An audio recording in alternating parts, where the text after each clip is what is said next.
still largely silent on all of this. Joining me now, New York Republican Congresswoman Claudia Tenney. Welcome back to the show, Congresswoman. Thank you. It's great to be back on. So let me ask you this. What does it say about you when the people who know you best want you to go? Well, I can't emphasize enough how long I've been calling for the resignation of Andrew Cuomo. My first time, I think, was 2014 when he created an anti-corruption commission that got too close to him and he shut it down.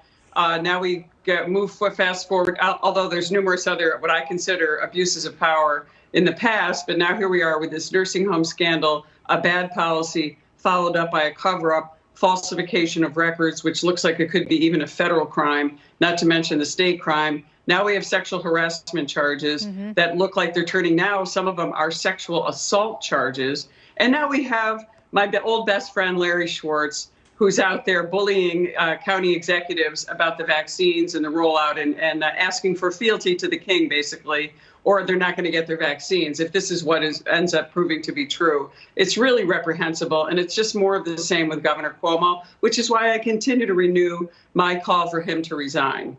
That's disgusting, and it's scary. You know, the thought that someone who's brave enough to stand up to the governor, that their part of the state isn't going to get vaccines. And that means frontline workers and older, vulnerable citizens, they're not going to get their vaccines because of this bully tactic, which has obviously been employed for a long time.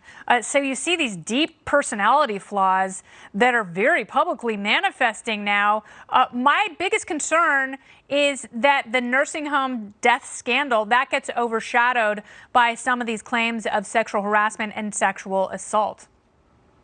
I agree with those concerns, but you also brought up another interesting point on the vaccine rollout.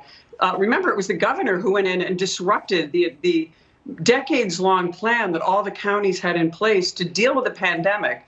His control freak nature, he got in and had to unravel it, and now he brought in his friend Larry Schwartz, you know, who's bullying everyone. And, you know, I had a run-in with Larry Schwartz a long time ago. It was after the governor passed his really severe anti-gun law while I had Remington Arms in my district back in those days.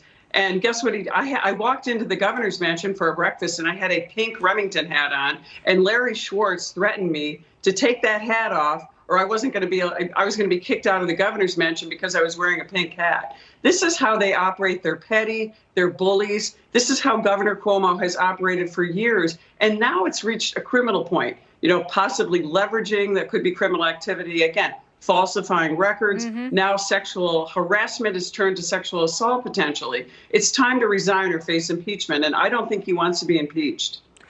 Yeah, I don't understand what he does, because he's the kind of person that he's such a malignant narcissist that he looks at this whole thing as a storm that he just has to weather, that it's just going to be temporary and people are going to forget about it. And when they forget, he'll be reelected to a fourth term and then he's going to run for president. I imagine that's what's going on in his mind. And that's a sickness, because that means that you are able to discount the pain of these women and the environment that you created and the death, the needless death of thousands and thousands of older and infirmed New Yorkers.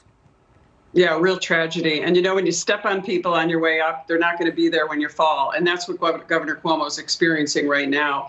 And, you know, these nursing home deaths are really tragic. They're happening all over the state. The policy was a disaster. But I think the Democrats are concerned about this potentially happening too. That's why they're focusing on the sexual harassment, which is serious now. It's reached a serious point. But I agree with you. We should not be overshadowing this. When you look at Governor Whitmer, Governor Murphy, Governor Wolf, and Gavin Newsom, who you just alluded to, is facing a recall. The Democrats don't want this guy out there, you know, muddying the waters and making them look bad, but they're afraid to pull the trigger. And if he goes to an impeachment, I think that's going to be the ultimate. The Democrats are going to have to. That's going to be a huge distraction for Democrats and for the Biden agenda, which is makes it all the more surprising that the president and vice president haven't been a little bit more forceful in their calls for his resignation. Congresswoman Tenney, thank you so much for your time.